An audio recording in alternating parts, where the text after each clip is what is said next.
ನಮಸ್ಕಾರ ಸ್ನೇಹಿತರೆ, Davanagere one YouTube ಚಾನಲ್ಗೆ ಸ್ವಾಗತ. ನಾನು ಮೆಹಮ್ಮದ್ ಅಮೀನ್. ಸ್ನೇಹಿತರೆ, 2024-25ನೇ ಸಾಲಿನ SSLC ಪರೀಕ್ಷೆಯ ಫಲಿತಾಂಶ 1 ಮತ್ತು 2 ಪ್ರಕಟವಾಗಿದೆ. ಅದರಲ್ಲಿ ನಮ್ಮ ದಾವಣಗೆರೆ 21ನೇ ಸ್ಥಾನದಲ್ಲಿದೆ. ನಿಜಕ್ಕೂ ಇದು ಒಂದು ಬೇಸರ ತರುವ ಸುದ್ದಿಯಾಗಿದೆ.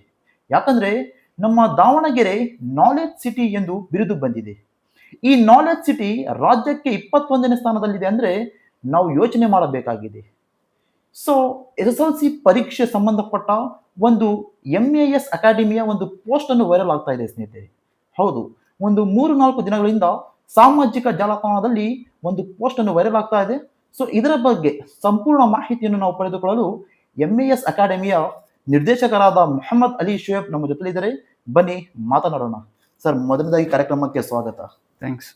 ಸರ್, ಸತತ ಒಂದು 3-4 ದಿನಗಳಿಂದ MAS ಅಕಾಡೆಮಿ SSLC ಕೋಚಿಂಗ್ ಅಂತ ಒಂದು ಪೋಸ್ಟ್ ಅನ್ನು ಸಾಮಾಜಿಕ ಜಾಲತಾಣದಲ್ಲಿ ವೈರಲ್ ಆಗ್ತಾ ಇದೆ ಸರ್. ಇದು ಬಹಳಷ್ಟು ವಿದ್ಯಾರ್ಥಿಗಳಿಗೆ ಒಂದು ಗೊಂದಲ ಉಂಟಾಗಿದೆ. ಏನಿದು, ಯಾವ ರೀತಿ ಕೋಚಿಂಗ್ ಅಂತ. ಸೊ ಇದರ ಬಗ್ಗೆ ನಮ್ಮ ದಾವಣಗೆರೆ ಒನ್ ಯೂಟ್ಯೂಬ್ ಚಾನಲ್ ಎಲ್ಲ ವೀಕ್ಷಕರಿಗೆ ಒಂದು ಕ್ಲಾರಿಫಿಕೇಶನ್ ಕೊಡಿ ಸರ್. ಫಸ್ಟ್ ಆಫ್ ಆಲ್, ನೀವು ಹೇಳ್ದ ಹಾಗೆ ದಾವಣಗೆರೆ ಪ್ರಸಿದ್ಧವಾಗಿರೋದು ನಾಲೆಜ್ ಸಿಟಿ ಅಂತ ಹೇಳಿ. ಹೌದು ಹೌದು. ಆದ್ರೆ ನಾಲೆಜ್ ಸಿಟಿ ಅಂತ ಕೂಡಲೇ ಎಲ್ಲರ ಒಂದು ಮೈಂಡ್ ಅಲ್ಲಿ ಏನ್ ಬರುತ್ತೆ ಅಂತ ಹೇಳಿದ್ರೆ, ಇಲ್ಲಿ ಪರ್ಫಾರ್ಮೆನ್ಸ್ ಕೂಡ ಚೆನ್ನಾಗಿರುತ್ತೆ, ಇಲ್ಲಿ ಕ್ವಾಲಿಟಿ ಆಫ್ ಎಜುಕೇಶನ್ ಸಿಗುತ್ತೆ ಅನ್ನೋದು. ಆದ್ರೆ ಬೇಸರದ ಸುದ್ದಿ ಏನಂತ ಹೇಳಿದ್ರೆ, ಈ ಸರಿ 2024-2025 ಅಲ್ಲಿ SSLC ಫಲಿತಾಂಶ ನಾವು ನೋಡಿದ್ರೆ 66.09% ದಾವಣಗೆರೆ ರಿಸಲ್ಟ್ ಬಂದಿದೆ. ಹಾಗಾಗಿ ನಾವು ಇಡೀ ಸ್ಟೇಟ್ ಅಲ್ಲಿ ನೋಡಿದ್ರೆ 21st ಪ್ಲೇಸ್ ಅಲ್ಲಿ ಇದೀವಿ. ಪ್ರತಿ ಸಲ ಉಡುಪಿ ಮತ್ತು ಮ್ಯಾಂಗ್ಳೂರ್ ಫಸ್ಟ್ ಸೆಕೆಂಡ್ ಅಲ್ಲಿ ಇರುತ್ತೆ. ಯಾವತ್ತೂ ಕೂಡ ನಮ್ಮ ದಾವಣಗೆರೆ ಜಿಲ್ಲೆ ಫಸ್ಟ್ ಅಲ್ಲಿ ಬಂದಿಲ್ಲ. ಹಾಗಾಗಿ ನಮ್ಮ ನಾಲೆಜ್ ಸಿಟಿ ಕೂಡ ಫಸ್ಟ್ ಅಲ್ಲಿ ಬರಬೇಕು ಅನ್ನೋದು ನಮ್ಮ ಒಂದು ಆಸೆ.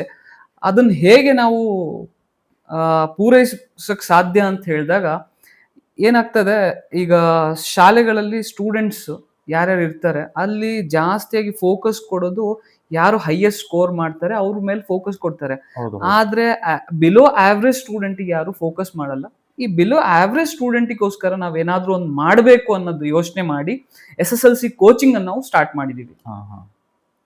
ಈ ಕೋಚಿಂಗ್ ಅಲ್ಲಿ ನಮಗೆ ಏನಂತ ಹೇಳಿದ್ರೆ, ಬಿಲೋ ಆವ್ರೇಜ್ ಸ್ಟೂಡೆಂಟ್ಸ್ಗೆ ನಾವು ಕಾನ್ಸಂಟ್ರೇಟ್ ಮಾಡಿ ಅವರಿಗಾಗಿ ಒಂದು ಸಪರೇಟ್ ಸೆಕ್ಷನ್ ಮಾಡಿ ಅವರಿಗೆ ಅಲ್ಲಿ ಯಾವ ತರದ ತರಬೇತಿ ಕೊಡಬೇಕು. ಯಾಕಂತ ಹೇಳಿದ್ರೆ ಸ್ಟೂಡೆಂಟ್ಸ್ ಅಲ್ಲಿ ಎಲ್ಲರೂ ಫಾಸ್ಟ್ ಲರ್ನರ್ಸ್ ಇರಲ್ಲ. ಆಮೇಲೆ ಎಲ್ಲರಿಗೂ ಒಂದೇ ತರದಲ್ಲಿ ನೀವು ಕಲಿಸ್ತೀವಿ ಅಂತ ಹೇಳಿದ್ರೆ ಅದು ಕೂಡ ಸಾಧ್ಯ ಇಲ್ಲ. ಬೇರೆ ಬೇರೆ ಸ್ಟೂಡೆಂಟ್ಸ್ ಬೇರೆ ಬೇರೆ ಮೆಥಡಾಲಜಿಯಲ್ಲಿ ಕಲಿತಾರೆ.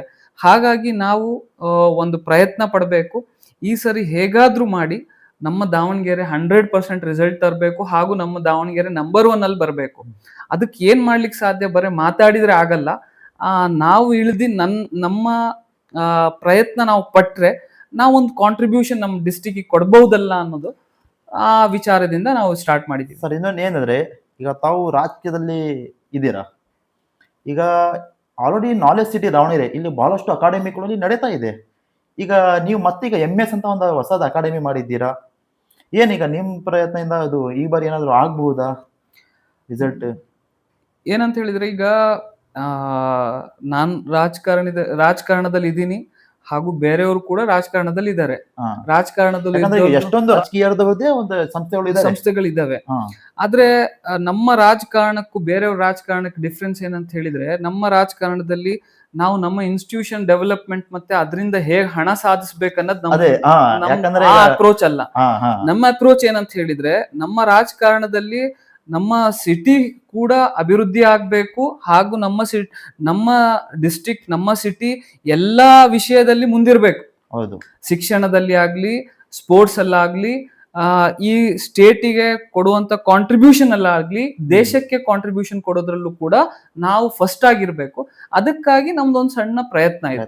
ಸರ್, ಈಗ ಇದು MAS ಅಕಾಡೆಮಿ ಇದು ಯಾವಾಗಿಂದ ಸ್ಟಾರ್ಟ್ ಆಗುತ್ತೆ sir? Coaching centre already start ಇದೆ ಅಥವಾ ಇನ್ನು ಸ್ಟಾರ್ಟ್ ಇಲ್ಲ? ಇದು ನಾವು ಈಗ ಈ ಅಕಾಡೆಮಿಕ್ ಇಯರ್ ಅಲ್ಲೇ ಸ್ಟಾರ್ಟ್ ಮಾಡಿರೋದು. ಇದ್ರ ಕ್ಲಾಸಸ್ ಇನ್ನು ಸ್ಟಾರ್ಟ್ ಆಗಿಲ್ಲ, ಅಡ್ಮಿಷನ್ಸ್ ನಡೀತಾ ಇದೆ. ನಾವು ಈ ಮಂತಿನ 15th ಇಂದ, ಜುಲೈ 15th ಇಂದ ಕ್ಲಾಸಸ್ ಅನ್ನು ಸ್ಟಾರ್ಟ್ ಮಾಡ್ತೀವಿ. ಅಡ್ರೆಸ್ ಎಲ್ಲಿ ಬರ್ಬೋದು? MS ಅಕಾಡೆಮಿ ನಾವ್ ಏನ್ ಮಾಡಿದೀವಿ ಅಂತ ಹೇಳಿದ್ರೆ, ನಮ್ಮ ಸಿಟಿ 2 ಭಾಗದಲ್ಲಿದೆ. ಹಾಗಾಗಿ ಉತ್ತರ ಮತ್ತು ದಕ್ಷಿಣದಲ್ಲಿದೆ. ಉತ್ತರದಲ್ಲಿ Shankar Vihar layout, second cross, first main A block ಅಲ್ಲಿ ಒಂದು ಸೆಂಟರ್ ಇದೆ. ಹಾ. ದಕ್ಷಿಣದಲ್ಲಿ ಮೌಲಾನಾ ಅಬುಲ್ ಕಲಾಂ ಆಜಾದ್ ಸ್ಕೂಲ್ ಏನಿದೆ ಬೂದಿಹಾಲ್ ರೋಡ್ ಅಲ್ಲಿ, ಹೌದು, ಆ ಹೌದು. ಶಾಲೆಯಲ್ಲೇ ಸಂಜೆ 6ರಿಂದ 8ರವರೆಗೆ ನಮ್ಮ ಕೋಚಿಂಗ್ ನಡೆಯುತ್ತೆ ಅಲ್ಲಿ. ಸರ್ ಇದು ಏನಾದ್ರು ಈಗ ಫೀಸ್ ವಿಚಾರಕ್ಕೆ ನಾವು ಬರಬೇಕು. ಇದೇನಾದ್ರು ಯಾವ ರೀತಿ ಸರ್ ಫೀಸ್ ಏನಾದ್ರು ಇಷ್ಟಂತ ನೀವೇನಾದ್ರು ಇದು ಮಾಡಿದ್ದೀರಾ? ನಮ್ದೇನಂತ ಹೇಳಿದ್ರೆ ಫೋಕಸ್ ಫೀಸ್ ಮೇಲೆ ಇಲ್ಲ, ಹಾ. ಆದ್ರೆ ಒಂದು ಇಲ್ಲ ಇಂಟ್ರೆಸ್ಟ್ ಈಗ ಯಾಕಂದ್ರೆ ಈಗ ಒಂದು ಸಬ್ಜೆಕ್ಟ್ ಕನಿಷ್ಠ 1,000 ರೂಪಾಯಿ 2,000 ರೂಪಾಯಿ ಆ ಹೌದು, ಒಂದು ಹೌದು. ಸಬ್ಜೆಕ್ಟಿಗೆ ಹ್ಮ್ 6 ಸಬ್ಜೆಕ್ಟ್ಗೂ ಇಲ್ಲ. ಈಗ ಹಾ. SSLC ಅಂದ್ರೆ 6 ಸಬ್ಜೆಕ್ಟ್ಗಳು ಇರುತ್ತೆ. ಹೌದು. ಈಗ ಒಂದೇ ಸಬ್ಜೆಕ್ಟಿಗೆ 1,000 ರೂಪಾಯಿ ಅಂತ ಈಗ ಬೇರೆ ಕಡೆ ಅಕಾಡೆಮಿ ನಡೀತಾ ಹೌದು. ಇದೆ. ಆ ತರ ಏನಾದ್ರು ತಾವು ಇದು ಮಾಡಿದ್ದೀರಾ ಫೀಸ್ ಇಂದ್ರಲ್ಲಿ? ನಮ್ಮಲ್ಲಿ ಫೀಸ್ ಇದೆ, ಆದ್ರೆ ತುಂಬಾ ಕಡಿಮೆ ಫೀಸ್ ಅಲ್ಲಿ ಮಾಡ್ತಾ ಇದೀವಿ ನಾವು. ಹಾ ಹಾ ಯಾರು ಒಂದು ಸಬ್ಜೆಕ್ಟ್ ಗೆ ಎಷ್ಟು ತಗೊಂತಿದಾರೋ ಆಲ್ಮೋಸ್ಟ್ ಅಷ್ಟೇ ದುಡ್ಡಲ್ಲಿ ನಾವು 6 ಸಬ್ಜೆಕ್ಟ್ ಅನ್ನು ಕಲಿಸುವಂತ ಪ್ರಯತ್ನ ಮಾಡ್ತಾ ವೆರಿ ಇದ್ದೀವಿ. ಗುಡ್ ವೆರಿ ಗುಡ್ ಆ, ಇನ್ನೊಂದೇನಂತ ಹೇಳಿದ್ರೆ ನಮ್ದು ಕಮರ್ಷಿಯಲ್ ಇದರಿಂದ ಏನು ಎಕ್ಸ್ಪೆಕ್ಟೇಷನ್ಸ್ ಇಲ್ಲ. ಹಾ ಹಾ ಆ, ನಮಗೇನಿರೋದಂತ ಹೇಳಿದ್ರೆ ಬಡ ಮಕ್ಕಳು ಹಾಗೂ ಬಿಲೋ ಆವರೇಜ್ ಮಕ್ಕಳು, ಹ್ಮ್. ಅವರಿಗೆ ನಾವು ಹೇಗಾದ್ರೂ ಮಾಡಿ ಫಸ್ಟ್ ಅಟೆಂಪ್ಟ್ ಅಲ್ಲಿ SSLC ಕ್ಲಿಯರ್ ಮಾಡಿಸ್ಬೇಕು. ಸರಿ ಇದರಲ್ಲಿ ಯಾರಾದ್ರೂ ಈಗ ಯಾರಿಗಾದ್ರೂ ಈಗ ಬಡವರು ಇದ್ದಾರೆ, ಮಕ್ಕಳು ತಂದೆ ಇರಲ್ಲ ಅಂತರಿಗೆ, ಇಲ್ಲ ಅಂದ್ರೆ ಈಗ ಬೀದಿ ವ್ಯಾಪಾರಗಳು ಮಾಡ್ತಾರೆ ಅಂತವ್ರಿಗೆ ನಾವೇನ್ ವಿಶೇಷ ಮಾಡಿದೀವಿ ಅಂತ ರಿಯಾಯಿತಿ- ಹೇಳಿದ್ರೆ, ಈಗ ಆಟೋ ಡ್ರೈವರ್ಸ್ ಮಕ್ಳು ಇರ್ತಾರೆ, ಹಾ, ಹಾ, ಆಮೇಲೆ ಬೀದಿ ಬದಿ ವ್ಯಾಪಾರ ಮಾಡೋರು ಇರ್ತಾರೆ, ಕೂಲಿ ಆಮೇಲೆ ಕಾರ್ಮಿಕರು. ಲೇಬರ್ಸ್ ಮಕ್ಳು ಇರ್ತಾರೆ. ಹೌದು. ಈ ತರ ಮಕ್ಳಿಗೆ ನಾವು ಆಲ್ರೆಡಿ ನಮ್ ಫೀಸ್ ಕಡಿಮೆ ಇದೆ, ಆ ಮಕ್ಳಿಗೆ ಇನ್ನೂ ಕೂಡ ರಿಯಾಯಿತಿ ಕೊಡ್ಬೇಕಂತಿದೀವಿ. ಹಾ. ಅದ್ರಲ್ಲೂ ಇನ್ನೂ ಕೆಲವೊಂದು ಸ್ಟೂಡೆಂಟ್ಸ್ ನಮಗೆ ಫೀಸ್ ಕಟ್ಟಕ್ ಆಗಲ್ಲ ಅಂತ ಹೇಳಿದ್ರೆ ಓಕೆ, ನೋ ಇಶ್ಯೂಸ್, ಹಾ. ನೀವು ಬಂದು ಕಲೀರಿ, ನೀವು ಒಳ್ಳೆ ಮಾರ್ಕ್ಸ್ ಅಂತ ತೆಗೀರಿ, ನೀವು SSLC ಅಲ್ಲಿ ಪಾಸ್ ಆಗಿ, ಈಗ ನಿಮ್ಗೆ ಇಷ್ಟೇ ಸಾಕು. 25-26ನೇ ಸಾಲಿನ SSLC ವಿದ್ಯಾರ್ಥಿಗಳು ಇದು ಒಂದು ಸುವರ್ಣ ಅವಕಾಶ ಹೌದು, MS ಅಕಾಡೆಮಿಯಿಂದ. ಹೌದು. ಸರ್ ಈಗ ಏನಂದ್ರೆ ಈಗ ಪ್ರತಿ ತಿಂಗಳು ಫೀಸ್ ಕಟ್ಟಬೇಕಾ ಅಥವಾ ಏನಾರದು ಇಷ್ಟಂತ ನೀವು ಇದು ಮಾಡಿದ್ದೀರಾ? ವರ್ಷದಲ್ಲಿ 2 ಸತಿ ಕಟ್ಟಬೇಕಂತ ಏನಾದ್ರು?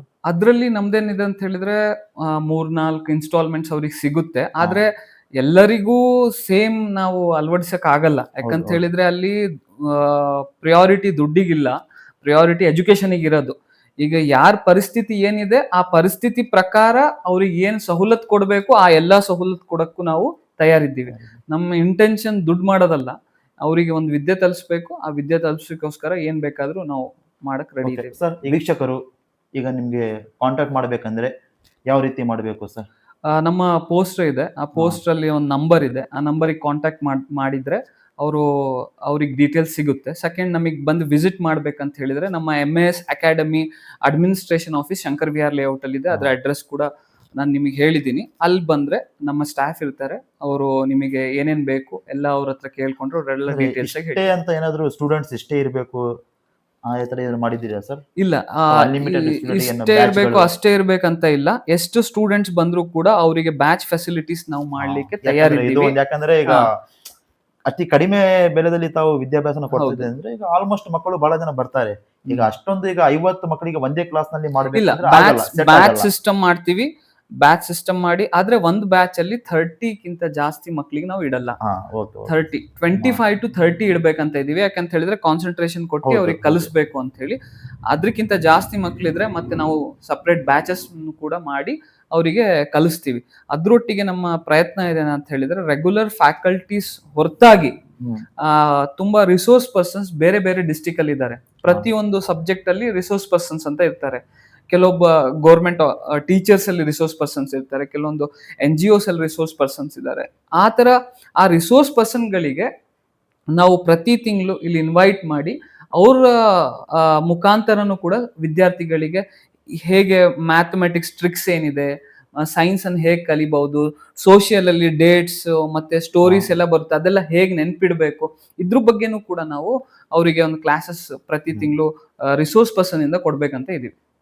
ಓಕೆ ಸರ್, ತಾವು ನಮ್ಮ ಎಲ್ಲ ಒಂದು ಮಾಹಿತಿನ ಕೊಟ್ಟಿದ್ದೀರಾ. ಯಾಕಂದ್ರೆ ಇದು ಬಹಳ ಒಂದು ಗೊಂದಲ ನಡೆಯುತ್ತೆ ಸರ್. ಯಾಕಂದ್ರೆ SSLC ಅಲ್ಲಿ ವಿದ್ಯಾರ್ಥಿಗಳಿಗೆ ಕೋಚಿಂಗ್ ಅಂತ ಬಂತು, ಎಷ್ಟೋ ಜನರಿಗೆ ಒಂದು ಕ್ಲಾರಿಫಿಕೇಶನ್ ಇದ್ದಿಲ್ಲ. ತಾವು ನಮ್ಮ ಒಂದು ಕರೆಗೆ ಸ್ವೀಕರಿಸಿ ತಾವು ನಮ್ಮ ಒಂದು ಸಂದರ್ಶನ ಬಂದು ನಮ್ಗೆ ಎಲ್ಲ ಒಂದು ಮಾಹಿತಿನ ನಮ್ಮ ವೀಕ್ಷಕರಿಗೆ ತಾವು ಕೊಟ್ಟಿದ್ದೀರಾ. ನಮ್ಮ ದಾವಣಗೆರೆ ಯೂಟ್ಯೂಬ್ ತಂಡದಿಂದ ನಿಮಗೆ ನಾವು ಧನ್ಯವಾದ ಹೇಳೋಕೆ ಇಷ್ಟಪಡ್ತೀವಿ ಸ್ನೇಹಿತರೆ.